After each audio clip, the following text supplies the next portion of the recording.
Friends, मैं फरीदा। आप देख रहे समाचार खबरें हिंदी टीवी न्यूज। आइए देखते हैं आज की बड़ी खबरें। फ्रेंड्स, मैं फरीदा। आप देख रहे समाचार खबरें हिंदी टीवी न्यूज। शरद पवार ने कहा, कार्यकर्ताओं का भारी दबाव एनसीपी अध्यक्ष बनाने के सवाल पर प्रफुल्ल पटेल बोले, मैं मुंगेरी लाल के हसीन सपने नहीं देखता। शरद पवार के एनसीपी अध्यक्ष पद से इस्तीफा के ऐलान के बाद उनकी जगह कौन लेगा, इस बात की चर्चा तेज हो गई है। एनसीपी के उपाध्यक्ष प्रफुल्ल पटेल ने कहा, नए अध्यक्ष को लेकर कई चर्चे नहीं हुए। मैं अध्यक्ष पद के लिए तैयार नहीं हूं। मुझे पार्टी ने पहले से ही इतनी जिम्मेदारी दे दी है। मैं मुंगेरी लाल के हसीन सपने नहीं देखता।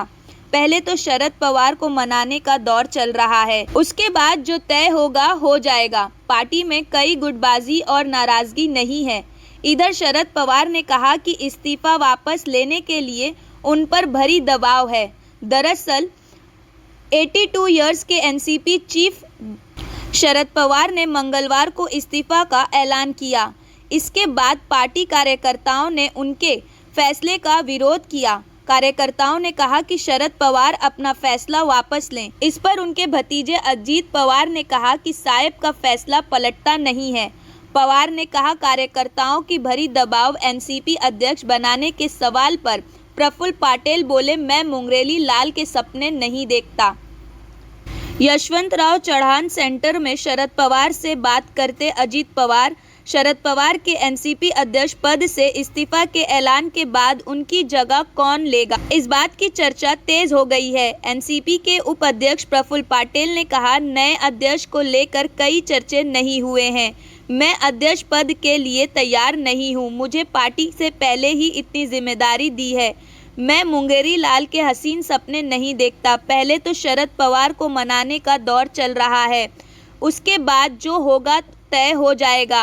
पार्टी में कई गुटबाजी और नाराजगी नहीं है। इधर शरद पवार ने कहा कि इस्तीफा वापस लेने के लिए उन पर भारी दबाव है। दरअसल 82 इयर्स के एनसीपी चीफ शरद पवार ने मंगलवार को इस्तीफे का ऐलान किया। इसके बाद पार्टी कार्यकर्ताओं ने उनके फैसले का विरोध किया। कार्यकर्ताओं ने कहा, शरद पवार अपना फैसला वापस लें। शरद पवार के इस्तीफे के विरोध में सोलापुर के कार्यकर्ताओं ने प्रदर्शन किया। शरद पवार के इस्तीफे के विरोध में सोलापुर में कार्यकर्ताओं ने प्रदर्शन किया।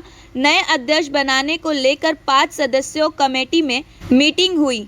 शरद पवार के इस्तीफे के ऐलान के एक दिन बाद जितेंद्र आव्हाड ने भी महासचिव पद से इस्तीफा दे दिया। इसके बाद विधायक अनिल पाटिल ने भी शरद पवार को त्याग पत्र भेजा। सूत्रों के मुताबिक अभी कई और इस्तीफे हो सकते हैं। वहीं बुधवार को मुंबई के यशवंतराव चौहान सेंटर में 15 सदस्यों कमेटी की मीटिंग हुई।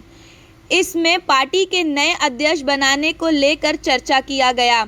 अध्यक्ष की दौड़ में अजीत पवार, सुप्रिया सुले और प्रफुल्ल पटेल का नाम आगे चल रहा है। एनसीपी नेता छलन भुजबल ने कहा कि शरद पवार ने जो कमेटी बनाई है वो नए अध्यक्ष पर फैसला लेगी। अजीत पवार के घर बुधवार सुबह पार्टी विधायक की बैठक हुई। उधर राजेंद्र सिंघानिया, उमेश पटेल और प्राजक्ता कानपुरे शरद पवार से मिलने उनके घर पहुंचे। शरद पवार आज सुबह 10:30 बजे भी पार्टी दफ्तर पहुंचे। वो पार्टी नेताओं के कार्यकर्ताओं से 1 बजे तक मिले।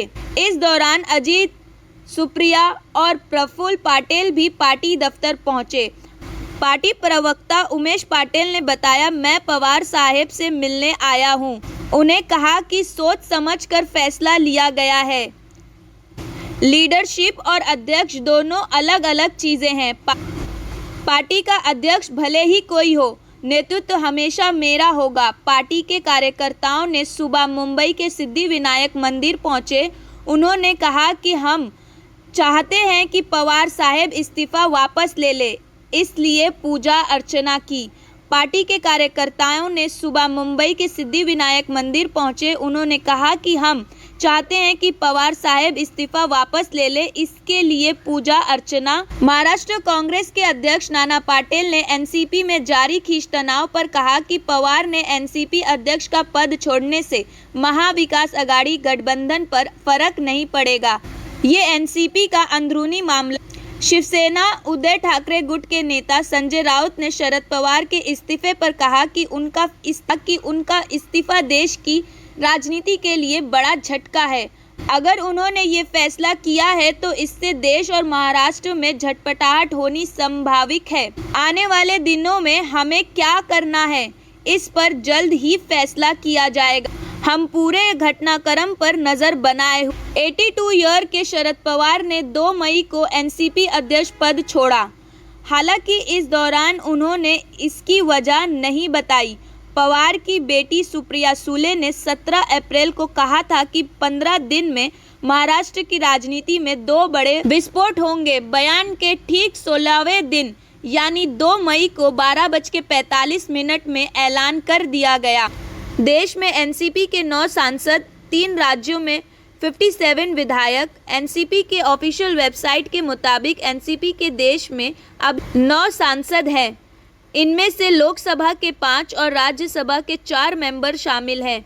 वहीं देश भर में पार्टी के 57 विधायक हैं। महाराष्ट्र में 54, केरला में 2 और गुजरात में 1 विधायक शामिल हैं। वहीं देश भर में पार्टी के 20 लाख कार्यकर्ता हैं।